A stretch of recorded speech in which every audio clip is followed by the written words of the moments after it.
দ্বিতীয় পদ্মা সেতু ও যমুনা সেতু নির্মাণের পরিকল্পনা করছে সরকার। বিমানের টয়লেট থেকে প্রায় 18 কেজি সোনা উদ্ধার। আকস্মিক পরিদর্শনে প্রধানমন্ত্রী ঘুরলেন সচিবালয়ের বিভিন্ন মন্ত্রণালয়। পেট্রোল পাম্পের ট্যাগ অফিসারের দায়িত্ব জানালো সরকার। হোটেলে এক পাত্রে খাবার না দেওয়ার অভিযোগে যশোরের দলিতদের প্রতিবাদ। বিশ্বের ইন্টারনেট ব্যবস্থা অকেজো করে দিতে পারে ইরান। খেলোয়াড়দের বকেয়া আদায়ে কঠোর হচ্ছে বিসিবি। দর্শক, শুনছিলেন দিনের খবরের প্রধান শিরোনাম, এবার বিস্তারিত। তার আগে আমাদের ইউটিউব চ্যানেল সাবস্ক্রাইব করুন এবং সব খবর পেতে ফেসবুক পেজ ফলো করে রাখার পাশাপাশি ওয়েবসাইট ভিজিট করুন। বিএনপির নির্বাচনী অঙ্গীকারের অংশ হিসেবে সরকার 2032 সালের মধ্যে দ্বিতীয় পদ্মা সেতু এবং 2033 সালে দ্বিতীয় যমুনা সেতু এবং ভবিষ্যৎ চাহিদা মেটাতে ঢাকা চট্টগ্রাম এক্সপ্রেসওয়ে নির্মাণের পরিকল্পনা করছে। সেতু বিভাগ নতুন পদ্মা সেতুটি পাটুরিয়া দৌলদিয়া এলাকায় নির্মাণের বিষয়টি বিবেচনা করছে, আর নতুন যমুনা সেতুটি বগুড়া জামালপুর করিডোর গাইবান্ধার বালাসী ঘাট থেকে জামালপুরের দেওয়ানগঞ্জ ঘাট বা অন্য কোনো উপযুক্ত রুটে নির্মাণ করা হতে পারে। এসব তথ্য গত 1 মার্চ সেতু বিভাগ ও অর্থ মন্ত্রণালয়ের মধ্যে অনুষ্ঠিত এক বৈঠকের নথি থেকে পাওয়া গেছে, যেখানে 2026-27 অর্থবছরের বাজেট প্রাক্কলন এবং পরবর্তী 2 অর্থবছরের সম্ভাব্য ব্যয়ের প্রক্ষেপণ নিয়ে আলোচনা হয়। কর্মকর্তারা জানিয়েছেন, বিএনপির নির্বাচনী ইস্তেহারে এই 3 প্রকল্প নির্মাণের অঙ্গীকার করা হয়েছে। তার প্রেক্ষিতেই এই 3টি বৃহৎ প্রকল্প বাস্তবায়নের উদ্যোগ নিয়েছে সেতু বিভাগ। সেতু বিভাগের সচিব মোহাম্মদ আব্দুর রৌফ জানিয়েছেন, যমুনা সেতুর সংযোগ সড়কগুলো 6 লেনে উন্নীত হওয়ায় সড়কে দ্রুত গতিতে যানবাহন চলাচলের পর সেতু সংকীর্ণতার কারণে হঠাৎ করেই সেতুর কাছে গিয়ে স্লো হয়ে যায়। এ প্রেক্ষাপটে দ্বিতীয় যমুনা সেতু নির্মাণ কোথায় করা যায়, দৈর্ঘ্য কেমন হবে এবং কত টাকা ব্যয় হবে সেই বিষয়ে সম্ভাব্যতা যাচাইয়ের কাজ শুরু হয়েছে। স্থান চূড়ান্ত হওয়ার পর ব্যয় প্রক্কালন করে নির্ধারণ করা হবে যে সেতুটি সম্পূর্ণ সরকারি তহবিলে নির্মিত হবে নাকি বিদেশি অর্থায়ন বা পাবলিক প্রাইভেট পার্টনারশিপে মডেলে হবে। ঢাকার হযরত শাহজালাল আন্তর্জাতিক বিমানবন্দরে বিমানের একটি ফ্লাইটের কার্গো কম্পার্টমেন্টের টয়লেট থেকে 153টি সোনার বার উদ্ধার করা হয়েছে। উদ্ধার প্রতিটি সোনার বারের ওজন 116 গ্রাম, যার সর্বমোট ওজন 17 কেজি 784 গ্রাম। সোনার বারগুলোর বাজার মূল্য প্রায় 38 কোটি টাকা।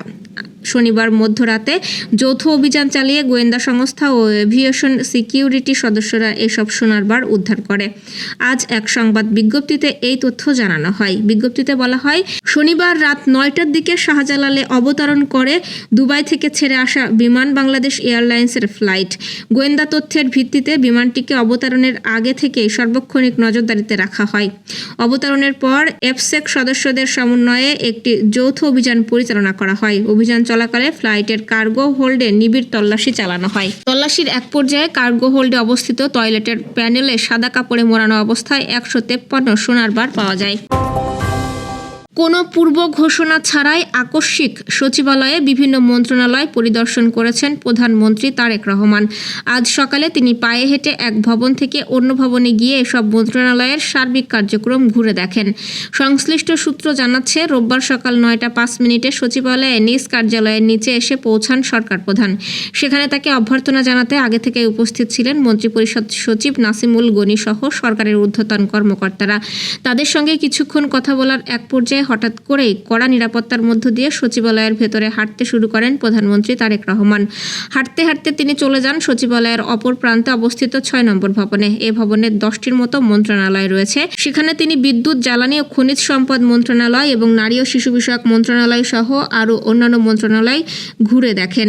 পূর্ব নির্ধারিত সূচি ছাড়া প্রধানমন্ত্রীর এই আকস্মিক পরিদর্শন চলে টানা 1 ঘন্টা। পরিদর্শনের এই পুরো সময় তিনি সংশ্লিষ্ট মন্ত্রণালয়গুলোর মন্ত্রী, প্রতিমন্ত্রী ও ঊর্ধ্বতন কর্মকর্তাদের সঙ্গে কথাবার্তা বলেন এবং দাপ্তরিক কার্যক্রমের খোঁজ নেন। আকস্মিক এই পরিদর্শনের সময় সচিবালয়ের কর্মকর্তা কর্মচারীদের মধ্যে বাড়তি তৎপরতা লক্ষ্য করা যায়। মধ্যপ্রাচ্যের সংঘাতের ফলে বিভিন্ন দেশের মতো বাংলাদেশেও জ্বালানি তেল নিয়ে জটিলতা শুরু হয়েছে। সারা দেশে পাম্পগুলোতে তেল নিয়ে প্রতিদিনই ভোগান্তির শিকার হচ্ছেন ভোক্তারা। এজন্য দেশের প্রতিটি ফিলিং স্টেশনের ট্যাগ অফিসারদের জন্য অফিসারের দায়িত্ব নির্ধারণ করেছে সরকার। ট্যাগ অফিসারদের প্রধান দায়িত্ব হবে দৈনিক মজুদ ও সরবরাহ যাচাই, ডিপো থেকে আসা তেলের পরিমাণ মিলিয়ে দেখা, বিক্রয় ও স্টক পর্যবেক্ষণ এবং ডিসপেন্সিং মেশিনের সঠিকতা নিশ্চিত করা। এছাড়া প্রতিদিন অন্তত 3 বার স্টক আপডেট, অনুমোদিত মজুদ বা স্থাপনা শনাক্তকরণ এবং নিয়ম লঙ্ঘনের সতর্কতা, মোবাইল কোর্ট ও শাস্তিমূলক ব্যবস্থা গ্রহণের নির্দেশনাও দেওয়া হয়েছে। যশোরে আর কত বৈষম্য স্লোগানে মানববন্ধন কর্মসূচি পালন করেছে বাংলাদেশ দলিত ও বঞ্চিত জনগোষ্ঠীর অধিকার আন্দোলন। আন্তর্জাতিক বর্ণবৈষম্য বিলোপ দিবস উপলক্ষে আজ সকালে প্রেস ক্লাবের সামনে এই কর্মসূচি অনুষ্ঠিত হয়। মানববন্ধনে সংগঠনের সভাপতি সূর্য বিশ্বাস 8 দফা দাবি তুলে ধরেন। দাবিগুলোর মধ্যে রয়েছে বৈষম্য বিরোধী আইন দ্রুত পাস, শিক্ষা ও চাকরিতে কোটা, জাতীয় শুমারিতে দলিতদের স্বীকৃতি, বাজেটে বিশেষ বরাদ্দ এবং পরিচ্ছন্নতা কর্মীদের অধিকার নিশ্চিত করা। বক্তারা অভিযোগ করেন, যশোরের বিভিন্ন এলাকায় এখনও দলিত জনগোষ্ঠীর মানুষদের হোটেল বা চায়ের দোকানে একই পাত্রে খাবার পরিবেশন করা হয় না, যা মানবাধিকারের পরিপন্থী। তারা আশা প্রকাশ করেন সরকার দ্রুত এই বৈষম্য দূর করতে কার্যকর পদক্ষেপ নেবে। লোহিত সাগরের নিচ দিয়ে যাওয়া ইন্টারনেট তার কেটে দেওয়ার হুমকি দিচ্ছে ইরান বলে খবর বেরিয়েছে। উপসাগরীয় দেশগুলো মার্কিন সেনা মোতায়েন বহাল রাখলে এই পদক্ষেপ নেওয়া হতে পারে বলে জানা গেছে। তবে ইরানের কোনো সরকারি কর্মকর্তা বা বড় গোয়েন্দা সংস্থা এখনও এটি সরাসরি নিশ্চিত করেনি। লেবানিজ অস্ট্রেলিয়ান উদ্যোক্তা মারিও নাওফাল এক্সে লিখেছেন, ইরান এখন হুমকি দিচ্ছে উপসাগরীয় দেশগুলো মার্কিন সেনা রাখলে সমুদ্রের তার কেটে দেবে। এই তারগুলো বৈশ্বিক ট্রাফিকের 17% বহন করে, যার মধ্যে আমাজন, মাইক্রোসফট ও গুগল সমর্থিত সংযুক্ত আরব আমিরাত ও সৌদি আরবের কৃত্রিম বুদ্ধিমত্তা কেন্দ্রগুলোর সংযোগ রয়েছে। তার কেটে গেলে ঘন্টা নয়, মাসের পর মাস বিভ্রাট চলবে। মেটার একটি ঠিকাদারি প্রতিষ্ঠান ইতোমধ্যেই পারস্য উপসাগর থেকে সরে গেছে বলেও তিনি জানিয়েছেন। লোহিত সাগরের নিচে ঘন জালের মতো বিছানো ফাইবার অপটিক তারগুলো আঞ্চলিক ইন্টারনেট ট্রাফিকের প্রায় 30% বহন করে এবং এশিয়া, ইউরোপ ও মধ্যপ্রাচ্যকে সংযুক্ত করে। আর্থিক লেনদেন, ক্লাউড সেবা, ভিডিও কল, ইমেইল এবং কৃত্রিম বুদ্ধিমত্তার কার্যক্রম সবকিছুই এই তারের উপর নির্ভরশীল। পাকিস্তান সুপার লিগের জনপ্রিয়তা বাড়ার সঙ্গে দ্রুত আর্থিক মূল্যও বাড়ছে। ইন্ডিয়ান প্রিমিয়ার লিগ দর্শক জনপ্রিয়তা ও রাজস্বের দিক থেকে ইউরোপের বড় ফুটবল ক্লাবের সঙ্গে প্রতিদ্বন্দ্বিতা করছে। অথচ 14 বছর পরও বাংলাদেশ প্রিমিয়ার লিগ ঢিমতালে চলছে। সবশেষে বিপিএল ক্রিকেটারদের পুরো পারিশ্রমিক এখনও পরিশোধ করেনি দলগুলো। খেলোয়াড়দের বকেয়া পরিশোধ না করায় ঢাকা ক্যাপিটালসকে কঠোর সতর্কবার্তা দিয়েছে বাংলাদেশ ক্রিকেট বোর্ড। বোর্ডের পরিচালক ও বিপিএল গভর্নিং কাউন্সিলের সদস্য সচিব ইফতেখার রহমান জানিয়েছেন, দ্রুত বকেয়া পরিশোধ না হলে কঠোর পদক্ষেপ নিতে বাধ্য হবে বোর্ড।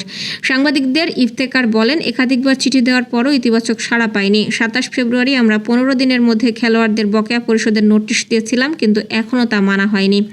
ঈদুল ফিতরের আগে ঢাকা ক্যাপিটাল আশ্বাস দিয়েছিল, তবে খেলোয়াড়দের সঙ্গে কথা বলে বিসিবি নিশ্চিত হয়েছেন যে 3 কোটির বেশি বকেয়া এখনও রয়েছে। এটি আর্থিক স্বচ্ছতার প্রশ্ন তুলেছে। ইফতেখার জানান, বোর্ড ইতোমধ্যেই 5 কোটি টাকার ব্যাংক গ্যারান্টি এবং আরও 5 কোটি টাকার একটি চেক সুরক্ষিত রেখেছে। তবে পরিস্থিতি গুরুতর হওয়ায় বোর্ড এই ব্যাকআপ ব্যবস্থা কার্যকর করার প্রস্তুতি নিচ্ছে। তিনি বলেন, 60 দিন পার হয়ে গেছে, ধৈর্যের একটা সীমা আছে।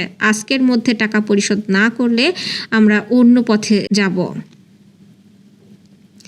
দর্শক, এই ছিল দুপুরের আয়োজন। সন্ধ্যার খবর দেখার আমন্ত্রণ রইল। এতক্ষণ সাথে থাকার জন্য ধন্যবাদ।